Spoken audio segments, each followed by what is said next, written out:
시청자 여러분, 올 들어서 상반기부터 지금까지 정치권을 참 뜨겁게 달궜던 그런 논쟁 중 하나가 복지 문제였죠. 복지라는 것이 국민 개개인 우리 스스로의 문제이기 때문에 아마 국민들도 참 관심이 많았고요. 한 국가가 발전하고 이렇게 성숙되어 가면서 필연적으로 거론되고 나와야 될 문제가 바로 복지 문제인데, 그런 면에서 보면은 지금 이런 우리 사회 복지 담론이 굉장히 자연스럽게 보이는 측면도 있습니다. 복지하면은 또 우리가 반드시 생각해야 될 문제가 전문 인력 문제죠. 바로 그것을 기초로 또 우리가 정교한 어떤 정책적 집행을 해야 되기 때문인데, 오늘 그런 얘기를 좀 해보려고 저희가 전문가를 이렇게 찾다 보니까는 아주 거기에 딱 맞는 정말 우리나라 최고의 그 복지 전문가, 바로 한국 보건복지인력개발원의 이상용 원장님이십니다. 오늘 이 원장님 모시고 우리 복지 문제, 또 인력 어떻게 우리가 개발을 하고 또 그쪽으로 관심 있는 분들을 위한 어떤 그런 시간을 한번 나눈 시간 한번 가져보겠습니다. 오늘 이상용 원장님 시청자 여러분께 소개해드리겠습니다.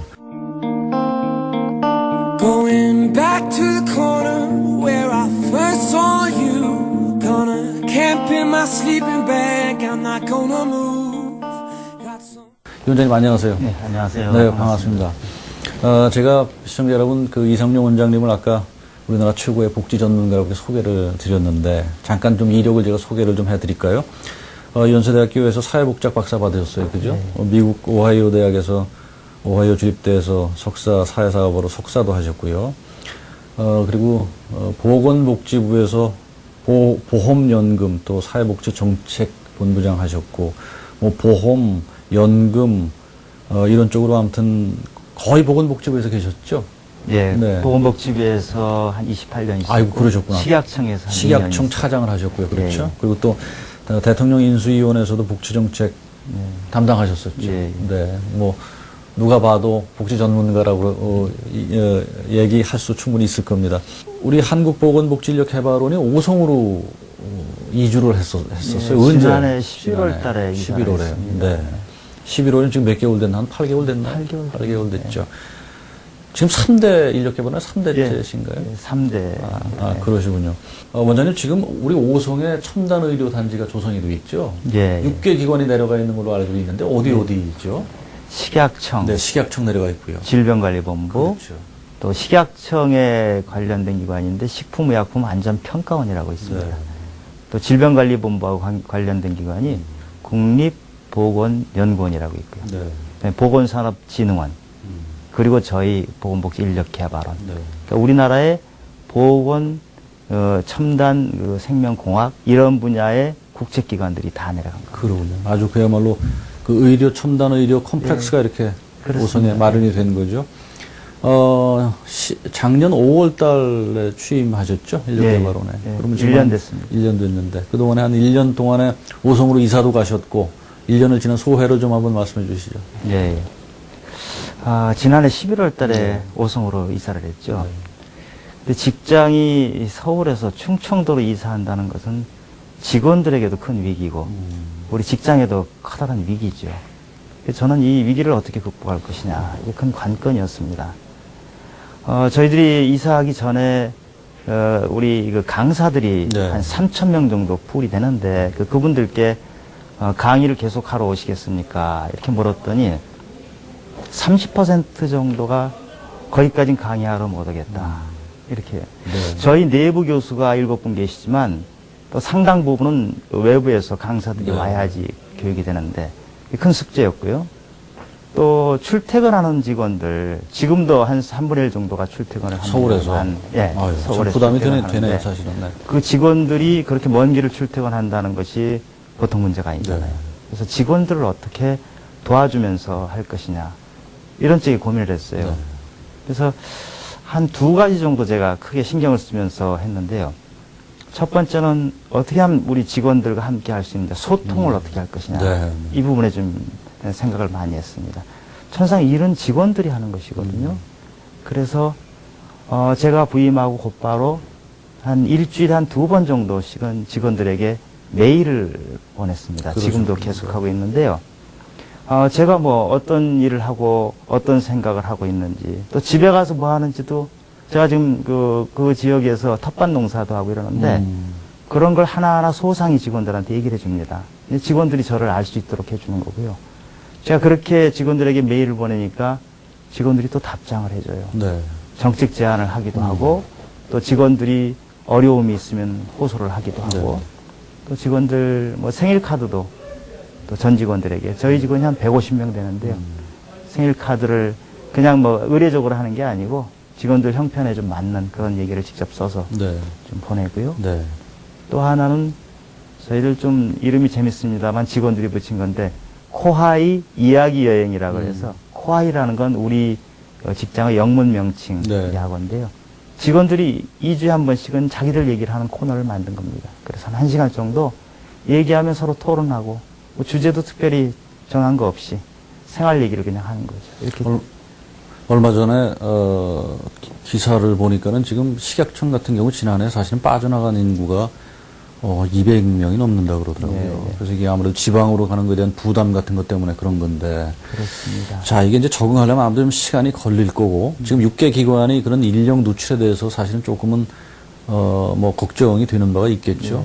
뭐, 지금, 뭐, 저 원장님 직접 그럼 오송에 내려가서 2주를 하신 거네. 6개 기관장 중에서 아마 제가 보기엔 유일하신 것 같아요. 네, 그죠? 저는 아예 주민등록까지 그러셨구나. 옮겨놓고 네, 네. 거기서 그냥 일주일 내내 생활하고 네. 텃밭 농사도 하고 동네 어른들하고 친하게 지내고 제가 좀 그렇게. 조사를 해봤더니, 네. 동네에서 석화리 나눔 천사라고 소문이 나셨다고 아이고, 그러더라고요. 그것은 너무 과찬의 노인분들을 말씀이네요. 이렇게 모셔가지고 집에서 영화도 보여주시고 그런다면서요. 예, 예. 아이고, 뭐 아주 어떻게 보면은 사실 전원 생활이라는 걸 즐기려고 하는 마음이 있으면은 또 아주 굉장히 또 뭐 서울에서 경험하지 못한 그런 생활이 되기 때문에 앞으로도 제가 보면 서울에서 출퇴근하는 건 조금 뭐 물론 불가능하진 않지만은 근무하시는 분들은 한번 그 지방에서 이렇게 지내시는 것도 그 인프라가 좀 이제 잘 구축이 물론 돼야 되겠지만은 필요할 것 같습니다. 제가 직원들에게 네. 가능하면 거기 와서 살도록 얘기는 하는데 이 사람의 생활이라는 게 이게 단순하지 않잖아요. 그러게요. 때로는 집안에 학생들이 있기도 하고 그게 제일 그런 큰 문제죠. 가족 구조 네. 때문에 못 오는 직원들은 출퇴근을 하지만 기왕이면 좀 편하게 할 수 있도록 네, 네. 좀 도와주고 그래서 있습니다. 인프라를 갖춰 나가야 되겠죠. 예, 예. 자, 한국보건복지인력개발원 사실은 일반 시청자들은 조금 낯설 수 있어요. 어떤 기관인지 원장님 직접 좀 소개를 간단히 해주시죠. 예, 예. 보건복지인력개발원은 이 보건복지 분야의 전문 인력들을 교육하는 곳입니다. 저희들 교육받는 분들의 한 90% 정도가 사실은 공무원들입니다. 이제 지방자치단체 공무원들, 보건복지 분야의 지방자치단체 공무원이 한 4만 명 돼요. 그리고 보건복지부 식약청 공무원이 한 6천 명 되고 그런 분들이 주로 저희 교육 대상이 되죠. 그리고 저희 직원은 한 150명 되는데 그중에 교수분이 7명이고요. 기관이 상당히 오래된 기관입니다. 한 50여 년 됐는데 과거에 뭐 사회복지연수원 이런 이름도 있고 하다가 7년 전부터 보건복지인력개발원이라고 이렇게 민영화돼서 한 7년 됐습니다. 제가 3대 민영화가 됐군요. 예, 그렇습니다. 그래서 저희는 예산의 절반 정도는 국가에서 주고요. 절반 정도는 저희가 세일즈 해가지고 교육 프로그램을 만들어서 그렇게 아우, 하고 원장님 있습니다. 바쁘시겠네요. 이게 정부가 다 지원하는 게 저는 아니고. 절반은 제가 세일즈맨으로 그러게요. 영업을 뭐 이를테면 세일즈를 하시려면은 뭐 아이고 만만치 않겠네요. 왜냐하면 네. 전국에서 교육을 오는 게 사실은 쉽지가 않아요. 네. 그러니까 저희 상품이 좋아야 되고 또 그분들이 오실 수 있도록 또 윗분들 또 옆에 있는 분들에게 잘 얘기를 해야지 또 교육을 받으러 오거든요. 그렇게 하고 있습니다. 사실 보건복지 수행 인력이 이렇게 교육이 활성화되지 못한 측면이 지금까지 좀 있었어요. 네. 제가 보기에도 보건복지 인력 같은 경우는 전문성 있는 교육이 좀 필요하다는 생각이 드는데, 그 교육의 중요성, 필요성, 이런 거를 좀 간단하게 좀 말씀해 주시죠. 네. 어느 분야나 사람 일을 하더라고요. 그럼. 그건 제가 공직생활 한 30년 해보면서 처음에는 일이 보이는데 네. 일이 보이고 조금 있으면 그 일을 사람이 하는구나 하는 생각을 하게 되고 사람이 하는구나 하는 생각을 하다 보면 그 사람을 키워야 되겠구나. 네. 교육이 중요하다 하는 생각을 하고 있습니다. 근데 이제 보건복지 쪽은 최근에 사실 굉장히 커가는 분야죠. 우리가 원체 외국에 비해서 낙후되어 있잖아요. 많이 낙후되어 있습니다. 미국, 일본에 비하면 뭐 2분의 1 수준, 유럽에 비하면 거의 3분의 1, 4분의 1 수준 이렇게 얘기를 하죠. 그러니까 많이 성장을 할 수밖에 없는 이제 그런 분야인데 그 분야에는 아직도 어떤 생각들이 있냐면 그냥 가면 일하는 거 아니냐. 그냥 상식적으로 하는 거 아니냐 이렇게 생각들을 많이 해요. 그래서 저희가 이제 여러분들 그 교육을 좀 받으러 오라 그러면은 가서 뭘 배울 게 이분들이 있겠느냐. 안 보내준다는 겁니다. 그럴 수 있을 거예요. 예. 그냥 일이나 그냥 하면 되지 무슨 교육이 필요하냐. 근데 그건 과거의 얘기고요. 지금 보건복지 분야가 가장 첨단 분야도 보건복지 분야지 않습니까? 생명과학 관련된 일을 해야 되고요. 또 보건복지 분야의 일이 옛날처럼 단순하지 않은 게 중앙정부에서 지방에 내려가는 지침만 해서 3만 페이지가 된다 그래요. 그게 지금 그게 깔때기 모양으로 해서 시군을 거쳐서 읍면동사무소로 가거든요. 네. 그걸 직원이 혼자 스스로 알아서 하라 이것은 되질 않아요. 교육을 받으면 일을 잘할 수 있는 첩경이거든요. 예, 얼마 전에 저희들이 보건소장 교육을 시작을 했는데 보건소장 같은 경우 절반이 의사거든요. 그럼 의료를 하다가 갑자기 조직 관리하고 예산, 홍보 이런 것들을 할 수가 없잖아요. 그래서 보건소장들이 저희한테 하소연하는 거예요. 보건소장 할 수 있게끔 조직 관리하는 거 이런 거 좀 가르쳐 달라. 네. 저희들이 금년에 열심히 가르치고 있습니다. 아까 그 말씀 나왔지만 사실 보건복지 전문 교육이라는 것이 일반인이 그냥 쉽게 생각하면은 거기서 뭐 그렇게 할 게 있냐고 생각이 될 수도 있는데 예, 예. 제가 아까 오프닝에도 그런 말씀 드렸지만 사실은 굉장히 정교한 정책적 집행이 필요하고 따라서 또 전문 인력이 어느 분야보다도 아마 필요한 부분이 아닌가 생각을 하는데 지난번에 13일날 한나라당하고 정부하고 당정협의에서 보건복지 인력을 2014년까지 7,000명을 확충을 하겠다는 네, 얘기가 맞습니다. 나왔었죠. 이게 아마 그 정부도 보건복지 분야에 대한 그 인력의 필요성은 아마 절감하는 게 아닌가. 예산도 보니까 말이에요, 원장님. 생각보다 제가 굉장히 예산이 높더라고요. 국가 예산의 28%라면 거의 뭐 국방 예산이 우리가 뭐 국방 예산이 제일 많을 테고. 예. 그 다음에 복지 예산이 아닌가 싶을 텐데 총액으로 보면 86조 4천억이라 그래요. 86조 4천원이면 정부 전체 예산의 한 28% 그렇죠. 정도가 되거든요. 그렇죠. 그 예산은 보건, 복지, 그다음에 고용, 뭐 보훈, 네. 또 일부 주택 사업까지 포함한 넓은 개념의 복지입니다. 그렇군요. 네. 이렇게 하면 이제 보통 미국이나 유럽은 50%가 넘죠. 그러니까 거기에 비하면 우리는 한 절반 수준 이하다. 네. 이렇게 보고 뭐 하여튼 생각보다 그렇다고 해도 굉장히 생각보다 큰 예산입니다. 굉장히 이거를 큰 효율적으로 쓰는 건 굉장히 중요합니다. 네네. 그 보건복지 관련 어떤 그 인력 현황이라고 할까요? 또 그런 문제점이 좀 있는 걸 한번 좀 지적을 해주시죠. 네. 저희가 예산이 이렇게 덩어리가 커지고 있고요. 이 규모가 증가하는 새가 다른 분야보다 훨씬 빠릅니다. 네. 그러니까 이 예산이 이렇게 커지는 것만큼 이 예산을 집행하는 그 사람들을 충분히 배치를 해야 되는데, 이 예산이 상당 부분이 사실은 공무원에 의해서 집행이 됩니다. 근데 여기 타임 레그가 있어요. 네. 그러니까 예산을 확보해서 일을 하도록 해놓고 사람이 뒤쫓아가지 않는 거예요. 보통 그 민간 분야에 무슨 회사에서 상품을 만들고 팔고 이럴 경우에는 당연히 상품 팔고 하면 거기에 곧바로 인원이 붙잖아요. 그렇죠. 이건 뭐 그냥 리얼타임으로 그렇게 묻는데 공공 분야의 사람 조달은 그렇게 어려워요. 그래서 타임 레그가 있다 보니까 일은 많아지고 예산도 들어가는데 그걸 집행하는 사람들이 별로 없고 하다 보니까 어떤 일까지 생기냐면요. 그 사회복지 분야에 그 사회복지 전담 공무원이 있는데 한 사람이 3,000 케이스를 맡는 경우가 있어요. 그 3,000 케이스를 맡는다는 거는 뭐 전혀 불가능하죠. 바꿔 얘기하면 일을 못 한다는 거나 마찬가지거든요. 그러니까 그냥 돈 나오는 대로 주는 거죠. 그러니까 보통 유럽이나 미국에서 보면 복지 쪽엔 사람이 직접 관리하는 게 굉장히 많습니다. 그래야 효율적으로 집행이 되거든요. 근데 이렇게 인력이 부족하다 보니까 획일적으로 집행되고 사각지대가 생기고 이게 계속 반복이 되는 거죠. 이번에 그 7,000명을 추가 배치하기로 한 결정은 정말 너무나 잘한 것이고 만시지탄이 있지만 그분들도 역시 그냥 배치하면 어려움이 있어요. 교육을 충분히 시켜서 보통 공무원들이 방전이 많이 된다 그러잖아요.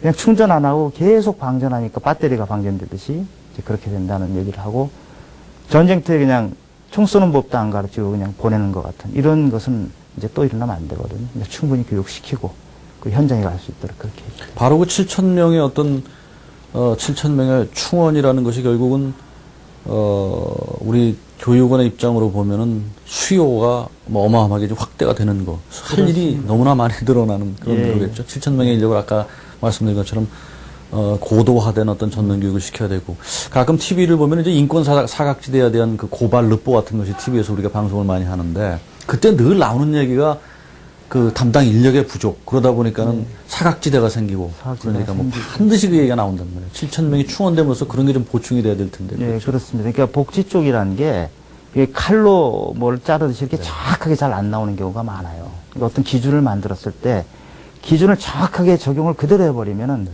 사각지대는 당연히 나오게 돼 있어요. 그러게요. 그거를 인력들이 메꿔주는 거거든요. 그러니까 보통 어려운 사람을 대하는 그 서비스, 사회복지 서비스라고 하는데 그쪽에는 한 전문가가 보통 한 20케이스 정도를 담당하는 게 적절하다 그래요. 네. 이게 3,000케이스가 되면은 가정 방문도 할 수 없고 사람을 대할 수가 없어요. 그렇죠. 결국 부실하게 되는 거죠. 자, 원장님, 오송생명과학단지, 첨단의료, 아까 뭐 말씀드린 것처럼 첨단의료단지인데, 이쪽에 바이오의약품, 또 의료기기 이런 분야들이 지금 많이, 뭐, 연구소, 또 기업들도 들어가는데, 이쪽에 대한 교육수도 굉장히 많죠? 예, 굉장히 네. 많습니다. 그 바이오라든지 의료기기 이쪽은 첨단 산업이면서 고부가가치가 있고 우리나라가 신성장 동력 산업으로 그렇게 그렇죠. 잡고 있는 것이죠. 근데 여기가 지금 우리가 생명과학단지 또 첨단 복합단지에서 인프라를 지금 갖추고 있습니다만 그 시설에 대한 인프라는 갖추는데 사람에 대한 인프라는 지금 준비가 좀 덜 돼 있어요. 그러니까 대학 과정까지는 교육을 한다고 하는데 대학 이후에 그런 직장에서 일할 때 그 사람들을 키우고 체계적으로 관리해주는 시스템이 약합니다. 그래서 저희가 지금 준비를 하고 있습니다. 지금 연구를 하고 있는데 이 분야가 원체 전문성이 강하기 때문에 기존의 다른 교육하고 같은 맥락으로 할 수는 없군요. 좀 더 전문적으로 접근하는 것을 준비하고 있어서 한 내년경이면 그 부분의 그림이 좀 나올 것 같아요. 네. 자, 이번에는 이제 조금, 교육원보다도 조금 더 넓은 복지 일반 분야에 대한 질문을 조금, 원장님한테 드리겠습니다. 사실 이 부분, 뭐, 아까도 제가 오프닝에서 말씀드렸지만, 어느 분보다도 전문가시다라는 걸 제가 여러 군데서 얘기를 들었어요. 그래서, 또, 우리 시청자 여러분도 굉장히 궁금해 할 분야고요. 지금 하여튼 올 들어서 특히 보편적, 소위 선별적 복지 논쟁 참 정치권을 뜨겁게 달구고 있죠. 또, 뭐, 오세훈 시장 서울시에서 지금 무상급식 문제까지 포함해서 하여튼 뭐 이런저런 논란이 참 많은데, 원장님 보시기에 이런 보편적, 선별적 복지 논쟁에 대한 뭐 일반적 어떤 옆에 전문가서 보시면서 견해를 좀 먼저 부탁드리겠습니다. 정치권에서 이런 문제를 제기한다는 것이 저는 굉장히 바람직하다고 네, 봅니다. 네, 네.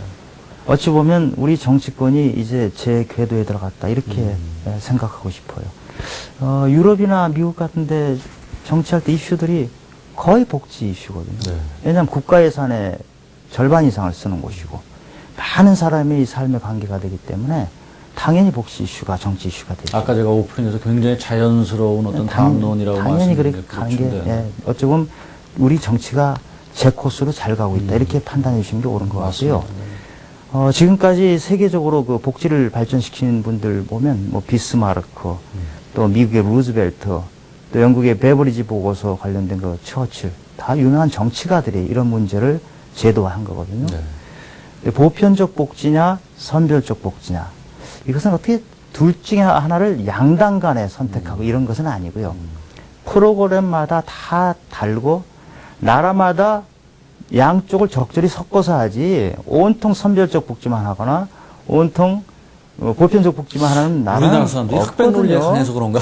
그렇지는 모르고 그냥 딱 잘라서. 다만 그렇게 역사적으로 보면 대체로 선별적 복지에서 보편적 복지로 대체로 발전하고 있는 것은 맞는 얘기고요. 초기에는 선별적으로 가다가 이제 보다 국가가 더 경제적으로 발전이 되면서 보편으로 넘어가게 되겠죠. 사실 선별적 복지는 우리 조선 시대에서도 있었잖아요. 네. 가난한 사람 도와주는 거. 그거는 어느 시대나 있는 것이고 이것이 현대 국가에서 복지를 좀 더 체계적으로 하면서 어떤 게 과연 시민들, 보편적인 시민들에게 적절하냐 이렇게 발전해 온 거거든요. 그러니까 그런 관점에서 해야 될 것 같은데요. 이 보편적 복지냐 선별적 복지냐 이걸 논쟁을 할 때는 고려해야 될 점은 세 가지가 있는 것 같습니다. 이것은 뭐 제 얘기가 아니고요. 보통 보편적 복지를 논의할 때 고려사항으로 이 서구에서 먼저 제기한 것들입니다. 첫 번째는 스티그마의 문제입니다. 낙인이라는 건데 특히 이제 청소년이라든지 이런 사람들의 경우에 이게 더 강한데요. 국가 지원을 받는 것이 긍정적이기도 하지만 내 옆에 있는 친구는 국가 지원을 받지 않는데 나는 국가 지원을 받아서 내가 잘한다 하는 의식이 시민 의식으로선 별로 바람직하지 않다. 낙인 의식이다. 바꿔서 얘기하면 열등심이라는 의식을 미리미리 주입한다. 그래서 피치 못하면은 이렇게 구분해서 하지만 그렇지 않다 그러면 그런 구분을 가능하면 없애는 게 좋다 하는 게 보편적 복지란 개념이죠. 근데 이제 두 번째로 고려할 게 재정 문제입니다. 보편적 복지는 당연히 돈이 많이 당연히 들겠죠. 돈이 많이 들죠.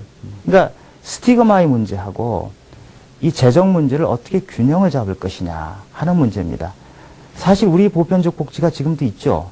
노인분들 지하철 탈 때 그렇죠. 소득에 따라 차별 누구나 안 다 하거든요. 적용될 노인은 수 다 적용하잖아요. 이런 복지가 있거든요. 그러면 다른 문제를 다룰 때도 이걸 어떻게 균형을 잡을 것이냐 이 문제를 고려해야 되고 세 번째가 이 소득에 따라서 이제 차이를 두는 건데요. 소득 파악이라는 것이 만능이 아니라는 것을 염두에 둬야 됩니다. 소득 파악은 어쩌면 영원한 숙제예요. 지금 우리가 소득 파악하는 방법이 많이 개발이 됐고 또 재산을 소득으로 환산도 하고 이런 많은 것이 개발이 됐지만 그렇더라도 개인의 소득은 잘 안 잡히는 부분이 너무나 많아요. 그러니까 그런 부분을 메꿀 수 있는 보완 장치들, 아까 말씀드린 것처럼 인력들이 충분히 그런 걸 보완해 준다든지 아니면 제3의 다른 것들을 보완하지 않고 소득만 가지고 구별해서 이렇게 하는 정책은 상당히 불만 소지가 될 수도 있다. 이걸 염두에 둬야 되는 거죠. 그러니까 그렇게 제가 말씀드린 한 세 가지 정도를 염두에 두고 어떤 걸 할 것이냐 선택을 해야 될 것 같아요. 결국 이 문제가 여러 가지 아무튼 그 사회 경제학적 요인들을 감안을 해서 아주 아까 뭐 여러 번 제가 말씀드렸지만 그야말로 정교한 어떤 정책적 결정을 내려야 된다는 이유가 바로 그런 데 있겠군요. 그렇죠. 예. 그러니까 all or nothing으로 하기보다는 이런 몇 가지 요소를 집어넣어서 국민들이 토론하고 균형 감각. 팩트를 정확히 가지고 토론하면서 그럼 우리가 어느 쪽으로 가는 게 좋겠다. 그렇다고 어느 쪽으로 갔다가 그래서 영원한 건 아니거든요. 네. 어떤 시기에 어떤 나라에 어떤 방식을 택할 것이냐 이렇게 해서 결정을 해야 될 것 같습니다. 아무튼 그런 전체적인 균형 감각을 가지고 정책 결정을 해야 될 텐데 지금 일반적으로 우리가 복지라고 하면은 분야가 어떻게 나누어집니까? 복지는 예, 대상별로 나눌 수 네, 있죠. 아동, 노인, 그렇죠. 뭐 청소년, 또 여성 뭐 이렇게 분야별로 나눌 수도 있고요. 또 방식에 따라서 사회보험으로 하는 방식이 있고 또 공적부조라 그래서 국가 세금으로 하는 방식이 있고 사회보험이라면 우리가 보통 건강보험, 산업재해보험 같은 국민연금, 고용보험 산재보험, 같은 거. 고용보험 네. 주로 그런 거죠. 네 가지 정도로 나누는 예. 거군요. 그리고 이제 사회복지 서비스라 그래서 특별한 위험에 처한 사람들, 어려움에 처한 사람들에게 이 서비스를 집중적으로 주는 그런 사회복지 서비스가 있죠. 그 국민기초생활보호제도라는 건 그건 그 영역 공적 중에- 부조라고 공적 부조 중에 들어가는 그러니까 겁니다. 아주 소득이 없는 사람, 매일매일 삶이 어려운 사람들에게 세금을 가지고 네, 네. 기초적인 삶을 보장해 주는 것이죠. 지금 원장님이 세 가지로 나눠주셨어요. 사회보험제도 쪽하고요, 그죠? 공적부조 쪽하고 그다음에 사회복지 서비스. 사회복지 서비스. 우리나라 각고 세 분야에 우리나라에 처한 뭐 수준이라고 할까요? 네. 우리나라 현 위치는 어떻게 평가가 될까요? 가령 사회보험제도 쪽은 잘 되는 건지 상대적으로 우리의 경제 규모에 비해서 그걸 한번 조금 네. 시청자 여러분을 위해서 조금 우리의 위치를 한번 좀 확인해 주시죠. 예, 현대 복지국가는 대체로 사회보험을 중심으로 해서 다른 제도를 거기다 겹붙입니다. 네. 그러니까 사회보험이 주로 중산층이 주된 타겟 계층이거든요. 그리고 중산층이 건전하게 발전하는 것이 현대 이 국가에서는 가장 좋은 모양새이기 때문에 사회보험 제도를 적절히 발전시키고 그 다음에 거기에 해당되기 어려운 사람들은 이제 공적 부조를 하는 것인데요. 사실 우리 사회보험이 아직은 취약한 부분이 많이 있죠. 말하자면 사각지대라고 하는 부분들. 네. 그러니까 사회보험을 할 만큼 된다고 보지만 실제로는 그렇게 능력이 안 되다 보니까 그 망에서 벗어나 있는 사람들. 그렇죠. 건강보험료를 제대로 못 나는 사람들. 국민연금을 제대로 보험료 못 내가지고 은퇴한 이후에 국민연금 제대로 못 받는 사람들. 이런 사각지대가 상당히 광범위합니다. 네. 그래서 사회복지 서비스라는 거는 어려움에 처한 사람들. 네. 가령 청소년 같으면 비행청소년, 또 중독에 처한 사람들, 이혼한 가정들, 학대받는 노인이나 아동들. 이런 사람들을 집중적으로 서비스를 해주는 건데요. 이런 게 우리나라가 좀 취약하죠. 네. 사회복지 서비스가 아마 우리나라 전체 복지에서는 가장 취약한 부분이 아닌가 이렇게 생각합니다. 그 사회보험하고 아까 국민기초 생활보장제도하고 그다음에 사회복지 서비스 중에서도 아직도 제일 취약한 분야가 굳이 구분을 한다면 사회복지 쪽이. 네, 사회복지 서비스 쪽이. 그러니까 위기에 처한 사람들이 국가로부터 도움을 맞아요. 받는 경우가 참 드뭅니다. 네, 네. 그래서 그냥 가족들끼리 하다가 절망 상태에 빠지고 우리가 지금 자살률이 세계에서 가장 높거든요. 자살에 이르기까지 간다는 것은 개인적인 상황이라고 할 수도 있지만 옆에서 도움을 충분히 못 줬다는 것이거든요. 당연하죠. 네. 그 자살률이 가장 높고요. 행복 지수가 OECD에서 가장 바닥권이죠. 각종 사고, 뭐 산재라든지 교통사고 이런 게 OECD에서 가장 바닥권입니다. 이런 것들은 사회 시스템을 함께 해야 되지만 덧붙여서 그 사회복지 서비스를 잘 도와주면은 그렇게 완전히 바닥권까지 가지 않을 수 있다 이렇게 보입니다. 참 그 정말 자살률 같은 게 우리나라가 참 제일 높다라는 거는 우리가 그 사실 사회 시스템하고 이렇게 결부해서 사람들이 생각을 안 하고 그냥 개인이 무슨 뭐 절망적인 상황 같은 것만 생각할 수 있는데 굉장히 사회 시스템하고 밀접되어 있는 밀접합니다. 밀접하죠. 그 자살의 경우를 보면은 자살하기 직전에 누군가 옆에서 도와주면 대체로 그 위기를 넘어간다 그러고. 그러니까 그런 시스템이 개개인한테 맡겨놓을 것이 아니고 국가에서 만들어주면은 자살을 완전히 없앨 수는 없지만 많이 줄일 수 있다. 사회복지라는 게 우리가 흔히 보면은 경제적인 측면만 생각을 하죠. 국가가 얼마나 돈을 보조해준다든가 이런 네. 뭐. 그런데 그게 아니라 정말 외로운 사람들을 누군가 자기 외로움과 어려움을 얘기할 수 있는 어떤 그런 기관이라든가 그러죠. 그런 보이지 않는 소프트웨어 같은 것도 굉장히 복지 중에 중요한 문제일 텐데. 거기에 이제 많은 인력이 들어가다 그럼요, 보니까 그럼요. 그 인력의 인건비가 많이 들어가겠죠. 그럼요. 자, 그 부분이 어쨌든 지금 얘기 나온 부분이 참 일반 국민들한테 우리 시청자 여러분께서도 참 제일 많이 궁금해하고 바로 우리 문제이기 때문에요. 조금 그런 질문을 좀 이어가겠습니다. 원장님 복지부 지금 그 건강보험 관련 부서에서 굉장히 오래 근무하셨었죠. 네. 건강보험 문제 이거는 뭐 정말 궁금한 문제예요. 지금 우리 건강보험 좀 포괄적으로 우리의 그 건강보험 문제에 대해서 좀 평가를 해주시고 좀 진단을 해주세요. 그리고 고칠 점이 있다면 어떤 점이 좀 있는지 같은 것까지. 우리 건강보험이 1977년부터 시작했습니다. 30년이 약간 넘었는데 유럽에서는 지금 한 130년 정도 된 제도죠. 그러니까 우리는 비교적 짧은 기간인데 비교적 그래도 성공적이다 이렇게 평가를 하고 있죠. 우리 내부에서 보는 것보다 우리 외국에서 오바마 대통령이 가장 극찬했던 그러게요. 한국이 건강보험제도죠. 그리고 혹시 외국 생활 해보시면은 우리 건강보험제도가 얼마나 좋은 제도인지 아시죠? 네, 문턱이 낮죠 우리가 누구든지 갈 수 있고. 그렇습니다. 그러니까 우리 그 건강보험이 중심이 돼서 만든 의료제도가 많은 문제가 있는 건 사실이에요. 고쳐야 될 점이 있지만 한 세 가지 아주 그 좋은 점이 있는 것이 첫째는 비용이 비교적 쌉니다. 그 다음에 두 번째는 우리나라 의료기술이 세계적입니다. 그 다음에 세 번째는 접근성이 굉장히 좋아요. 물론 이 접근성도 여러 가지 논란은 있겠습니다만 전문의를 만나는 게 우리처럼 쉬운 나라가 별로 없거든요. 그게 이제 장점이 그렇게 있는데 이제 그럼에도 불구하고 이제 우리가 해결해야 될 것이 뭐냐 하면 아직도 병원에 가면 절반 정도의 비용은 자기 호주머니에서 나가는 거거든요. 그러면서도 건강보험의 지출은 매년 한 14%가 늘어나고 있어요. 그러니까 지출은, 건강보험 지출은 계속 늘어나면서 내 호주머니 돈도 역시 계속 같이 나가는 이런 구조. 그러니까 큰 병 걸리면은 가정경제가 정말 많이 어려워지는 구조거든요. 그래서 보험이라는 게 원래 큰일 치룰 때 도와주는 게 진짜 보험이지 않습니까? 그러니까 건강보험도 큰 병 걸린 사람들을 제대로 도와주는 그런 쪽으로 더 많이 가야 되겠죠. 그리고 이 건강보험이 매년 14%씩 비용이 는다는 것은 감당하기가 어렵거든요. 그렇죠. 비용 지출이 너무 많이 되는 이 부분에 대해서 뭔가 구조적인 전환이 있어야 된다는 것이죠. 지금 30년 정도 해봤으니까요. 뭔가 틀을 근본적으로 바꿔야 된다. 이렇게 생각을 하고 있습니다. 건강보험에 이런 이제 숙제가 있고 우리나라 의료제도 전반적으로 좀 큰 틀에 손을 봐야 될 때가 된 것 같아요.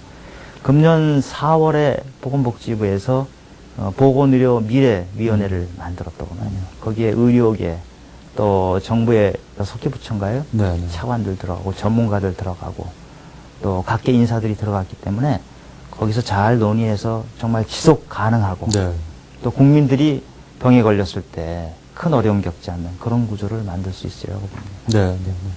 자, 얘기가 나온 김에 지금 뭐 건강보험 문제하고 국민들이 아주 궁금해하는 게 국민연금인데, 네. 뭐 보건복지 분야하고 조금 성격이 좀 다를 수도 있지만 기왕에 얘기 나온 김에 원장님 그것도 한번 좀 묶어서 예. 우리 국민연금 지금 어떻게 되는 겁니까? 사회복지 전문가로서 보실 때 예, 어떻습니까? 국민연금이 1988년에 처음 시작했으니까 네. 20년이 조금 넘었어요. 몇 년 전에는 국민연금에 무슨 8대 비밀인가 해가지고 아주 혼난 적이 있습니다. 그때 국민연금 제도 없어지는 줄 알았어요. 그 정도로 어려웠는데. 근데 직장인들이 사실 굉장히 불안해해요. 불안하죠. 뭐 지 동료들도 저도 그렇고 이거 과연 우리가 나이 먹어서 노후에 이게 뭐 제대로 우리한테 도움이 줄 수 있는 건지 사실 많이 궁금해한단 근데 말이에요. 그 불안해하는 상당 부분이 잘못된 정보라는 생각을 합니다. 지금 국민연금 그동안 꼬박꼬박 들었던 분들은 그 부부의 경우에 한 달에 200만 원 이상 타는 분들 그러게요. 있죠. 그리고 국민연금 이외에 우리가 이제 은퇴한 이후에 다른 거 의지할 데가 없잖아요. 옛날엔 자식들이 부양했는데 지금 그런 시대 아니잖아요. 제가 당장 그렇습니다. 예, 그렇습니다. 그러니까 선상 네. 국민연금을 잘 살리는 쪽으로 네. 불안한 요소가 있으면 그걸 제거하는 쪽으로 가야지 국민연금 자체에 대해서 어떻게 할 수 있는 방법이 없고 세계 어느 나라나 하고 있는 제도고요. 예, 제가 보기엔 국민연금이 그 큰 틀에서는 지금 잘 정착은 됐다고 봅니다만 그것 역시 사각지대 문제가 좀 제일 심각합니다. 지금 국민연금을 타는 사람이 한 300만 됩니다. 근데 여러 가지 이유로 국민연금 보험료를 그동안 제대로 못 낸 사람들, 이 사람들이 이제 직장에서 은퇴하고 뭐 수입원은 없는데 국민연금도 제대로 받지 못한 이런 사람들이 한 600만 정도 되는 거거든요. 제가 단언컨대 안심하셔도 됩니다. 네, 네. 그리고 지금 그동안 국민연금 보험료를 꼬박꼬박 내신 분들 중에 부부 합산해서 한 200만 원 정도 매달 받으시는 분도 있고요. 네. 아마 이제 앞으로 우리 사회자께서도 언젠가 여기 그만두시면 천상 국민연금 받으실 저는 거기에 기댈 수밖에 지금 없는 네. 상황입니다. 근데 네. 이제 우리 사회 구조적으로 어려움이 뭐냐 하면 지금 저출산 네. 그렇죠. 예, 우리 노령화 속도가 굉장히 빠르지 않습니까? 65세 이상 노인이 국민의 11%가 되죠. 근데 보통 우리 직장 그만두는 나이가 보통 50대 전후지 않습니까? 그렇죠. 국민연금은 60대 돼야 타요. 우리 노인 나이는 65세입니다. 그러니까 혹시 국민연금을 안 든 사람들은 뭐 50 전후 이렇게 그만두고 나서 상당한 기간 동안 다른 수단이 없는 거죠. 맞아요. 그래서 국민연금은 힘드시더라도 보험료 계속 내시는 게 좋고요. 더군다나 이제 지금 우리 베이비붐 세대들이 은퇴를 시작하지 않습니까? 1955년에서 63년 그 사이에 태어나신 분들 본격적으로 지금 나오죠. 이분들이 막 나오고 하는 이런 상황이기 때문에 계속 보험료를 좀 내서 연금을 타는 이런 구조로 가져야 되고 그런데 지금 그 연금 재정 걱정은 크게 안 해도 되는 게요. 지금 340조가 쌓여있죠. 그리고 연금이 뭐 나중에 뭐 고갈 문제가 나오고 하지만 이것은 상당한 기간이 되면 그때 우리가 다른 논의를 통해서 정리를 해나갑니다. 세계적으로 다른 나라도 100년씩 유지하고 있지 않습니까? 네. 국가가 보장하는 제도이기 때문에. 하여튼 그 국민연금에 대한 일반의 참 그 의혹 어린 놈들이 워낙 많다 보니까는 이게 같이 휩쓸려서 걱정을 하지 않을 수가 없는 상황인데 지금 뭐 우리 사회복지연금의 전문가이신 원장님께서 그런 말씀을 하시니까 일면 마음은 놓이는데 하여튼 좀 두고 봐야 되겠어요. 예, 예. 국가가 좀 잘 좀 그 문제를 좀 해결해야 될 거고요. 얼마 전에 원장님 그 장애인이 그 지하철에서 인도견을 탔다가 뭐 그냥 뭐 지하철 무슨 막말 사건인가 해서 인터넷을 달군 일이 있었어요. 아직도 우리나라가 참 선진화가 됐음에도 불구하고 정말 우리 쪽에 우리 아직도 사회의식 같은 것이 부족한 게 장애인에 대한 편견이에요. 아직 그건 놀랍도록 그거는 미국하고 예. 당장 그 차별화가 되는 차별화되죠. 거죠. 원장님께서 굉장히 관심을 갖고 계신 분야가 사회복지 분야 중에서도 아마 장애인 분야다 이런 말씀을 제가 들었는데 그 부분에서 조금 좀 말씀을 좀 해주시죠. 장애인이 살기 좋은 사회는 구성원 모두가 행복하게 살 수 있는 사회다. 이런 생각을 합니다. 이제 우리나라는 그동안 장애인 정책이 많이 발전해서 비교적 더 많이 좋아지긴 했지만요. 제가 뭐 장애인들하고 같이 하는 부분도 좀 있습니다. 지하철을 타고 가면요. 지하철 한 1시간 가는 코스를 장애인 휠체어를 타고 가면요. 2시간 넘게 가거든요. 갈아탈 때는요, 지하철역 바깥으로 나왔다가 다시 들어갔다가, 이게 도와주는 사람이 없으면 도저히 되질 않고요. 지하철 타고 다니다가 지쳐버려요. 그래서 장애인으로 살아간다는 게 참 서럽고 힘들고 이런 게 사실인데, 우리나라 지금 장애인 분야 지출이 다른 선진국에 비하면 8분의 1 정도라고 그러거든요. GDP 대비해서. 그야말로 어이가 없는 수준이네요. 그러니까 장애인 복지의 큰 틀은 많이 갖춰졌고 옛날하고 비교하면 많이 좋아졌죠. 그런데 구체적으로 개개인의 삶에 들어가 보면 너무나 어렵고, 특히 그 지적 장애인을 둔 그 부모들, 네. 자폐아라든지 발달 장애라든지 또는 지체 장애, 이런 아이들을 둔 부모들은 이 여름에 휴가도 못 가잖아요. 거의 개인 삶이 없거든요. 이걸 우리 공동체가 함께 해주는 시스템을 또 하나 계속 줘야죠. 만들어야 그럼요. 됩니다. 네. 정말 그게 선진국이죠. 네, 맞아요. 장애인을 멸시하는 어떤 그런 사회적 풍토가 만약 있다면 정말 그건 비겁한 행위죠. 그건 그 당연히 그건 지탄을 받아야 될 일이고, 그 제발 지하철에서 그런 그 막말 사건 그런 거 좀 안 나왔으면 참 그런 건 좋겠어요. 정말 있을 수 그거 없는 볼 때마다 일입니다. 불쾌하고, 그 우리 사회가 과연 이 건강한 사회라고 얘기할 수 있는지를 정말 의심하지 않을 수 없는 그런 겁니다. 자, 아까 원장님, 우리 의료 수준을 아까 말씀해 주셨는데, 정말, 근데 우리가 지금 첨단 산업 쪽이 많이 발전을 했는데, 앞으로 개척해서 우리의 그 소위 그 수출 산업으로 발전시킬 수 있는, 제가 보기에는 굉장히 강력한 분야가 의료 분야인 것 같아요. 그렇습니다. 외국 사람들 네. 많이 들어와가지고, 우리의 뛰어난 의료 기술을, 성형 같은 거 그렇죠?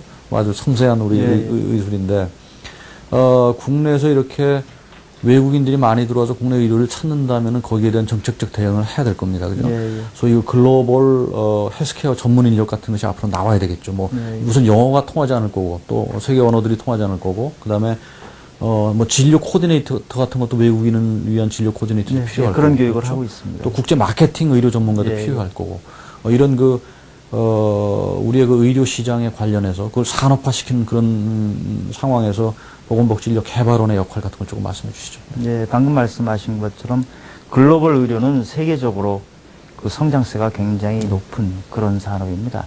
매년 12% 성장을 하거든요. 블루오션입니다. 그리고 부가가치가 제조업의 한 2배. 그리고 고용 창출도 제조업의 한 3배 정도. 예, 우리나라가 글로벌 의료를 하기에 굉장히 좋은 여건을 가지고 있는데요. 금년에 한 8만 명 정도가 들어왔습니다만, 2015년까지 한 30만 정도까지 그 외국인들이 들어와서 치료를 받도록 하려고 하는데, 가장 어려운 게 뭐냐면 언어 문제입니다. 의료 용어를 외국어로 한다는 거, 이게 쉽지 않거든요. 저희가 이제 그런 의료 통역사를 양성을 하고 있고요. 아주 또 필요한 외국의 분야네요. 의료 시스템하고 우리 시스템이 많이 다르거든요. 법적인 장치나 이게 다 다릅니다.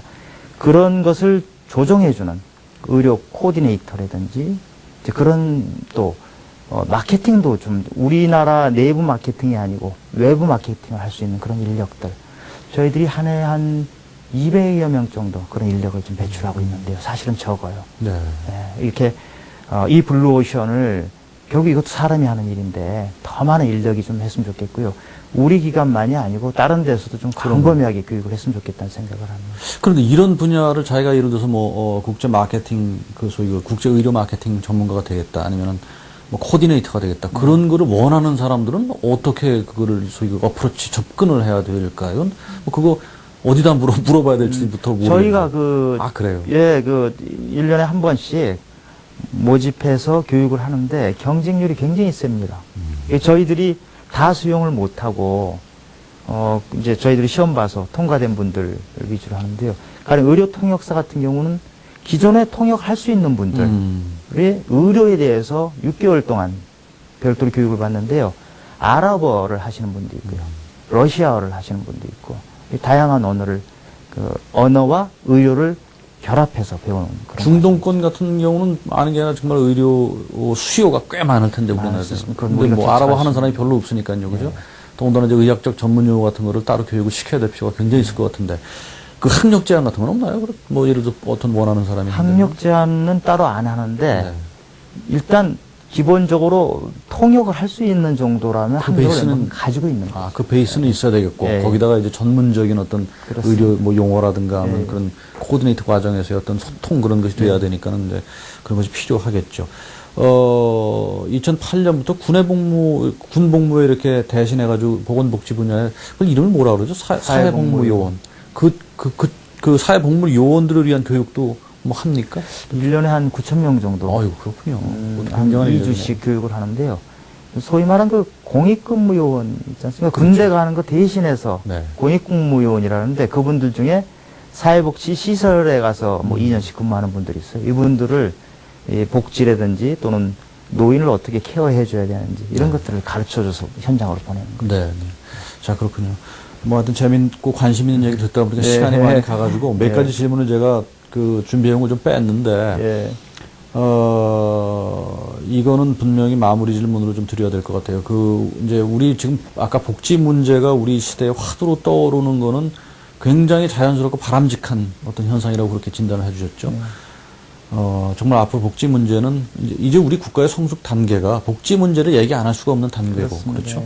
또 그렇게 가야지 그야말로 선진국으로 가는 길이기도 할 텐데, 우리 복지 정책의 방향을 앞으로 어떻게 잡아야 될지를 좀 먼저 말씀해 주시고요. 그리고 덧붙여서 보건복지인력개발원 원장님, 지금 이제 앞으로 뭐 남은 재임 기간 동안에 좀 어떤 포부라든가 그런 걸 한번 말씀해 주시죠. 네. 우리나라는 복지의 틀은 뭐 소위 말하는 선진국 틀을 그대로 다 갖추고 있습니다. 네. 거의 손색이 없을 정도의 틀을 가지고 있고 제도도 굉장히 다양합니다. 근데 그것이 이제 깊숙이 들어가 보면은 굉장히 부실한 측면이 있죠. 그러니까 개개인에 대해서 깊숙이 접근을 못하고 큰 틀만 갖추고 있는 부분들이 있어서 그래서 우리가 지금 복지 지출이 뭐 미국과 일본에 비하면 2분의 1이고 유럽에 비하면 뭐 3분의 1, 4분의 1 되는 것이 그런 부분이 취약해서 그렇거든요. 그러니까 구체적인 서비스에 들어갈 수 있도록 하려면은 인력들이 많이 들어가야 됩니다. 가령 제가 이제 아까 말씀하신 것처럼 미국에서 공부할 때 보면 그 아동복지 쪽에 카운티에 근무하는 사람, 카운티면 우리 시군인데 600명이 근무를 하죠. 근데 저희는 뭐 몇 명 안 되잖아요. 그러니까 부실하게 될 수밖에 없고요. 또 일단 계속 교육은 또 계속 이어나가야 될 거고, 그렇게 해야 될 것 같고, 저 개인적으로는 뭐 교육기관의장이니까 열심히 교육하고, 우리 직원들이 지금 오송에 와서 어려움을 겪는 부분들이 있죠. 그 직원들 어려움을 잘 해소하도록 하고, 네. 또 보건복지 분야가 이렇게 커가는 분야이기 때문에 인력을 잘 교육시켜서 효율적으로 복지 예산이 집행되도록 네. 하는 게 제 역할이라고 봅니다. 아주 꼭 좀 잘 됐으면 좋겠고요. 제가 원전히 미국에 있을 때 보니까 정말 미국과 우리나라의 큰 차이점이라는 게 아까 말한 그 사회 사각지대에 있는 분들, 그런 분에 대한 사회적 배려 같은 데서 현격하게 차이가 나더라고요. 많이 납니다. 그것이 일반 대중들보다 중산층이나 이런 것보다 소외된 사람들, 특히 뭐 장애인도 마찬가지고 그런 거에 대한 어떤 사회적 그들에 대한 어떤 인식 같은 것에 정말 큰 차이가 난다는 걸 많이 느꼈는데, 그런 면에서 아마 우리 교육개발원의 참 책무라고 할까요? 막중하다고 보고요. 네, 열심히 사실은 하겠습니다. 인터뷰를 이렇게 하면서 인터뷰 진행자가 이렇게 주의해야 될 거라 그런가 피해야 될 게 어떤 특정 인물을 이렇게 미화시키는 건데, 뭐 그런 비난을 제가 받더라도 조금 마지막으로 시청자분께도 말씀드리고 싶은 게, 제가 사실은 이번에 인터뷰를 준비하다가 인터뷰를 하면은 보통 주변 사람들 얘기를 많이 듣습니다. 이제 예를 들어서 해당되시는 분들 주변에 뭐 부하라든가 상사라든가에 대한 얘기를 많이 듣는데, 이상용 원장님을 제가 이렇게 취재를 좀 인터뷰 앞서 하다 보니까 정말 부하들한테 굉장히 신망을 받고, 뭐 이런 공무원이 많이 계셨으면 우리나라가 발전할 거다라는 뭐 이런 얘기도 참 많은 분들이 하시더라고요. 제가 이 말씀을 드리는 거는 그런 기대감을 좀 안 저버리지 마시고 정말 후배들한테 귀감이 될 수 있는 그런 좋은 선배로 또 공무원으로 남아주셨으면 하는 바람을 제가 열심히 걸로, 하겠습니다. 예, 그런 말씀을 드리는 겁니다. 보건복지 분야 뭐 아까도 말씀드린 것처럼 아무리 강조해도 지나침이 없죠. 그리고 앞으로 이 분야는 다른 어떤 분야보다도 국가적인 정책도 더 많이 나와야 되고, 또 여러 가지 국가가 신경을 써야 될 분야인데, 아무튼 앞장서서 이 원장님이 좀 우리 국민들 복지를 위해서 애써주시기 바랍니다. 열심히 오늘 시간을 주셔서 고맙습니다. 네, 고맙습니다.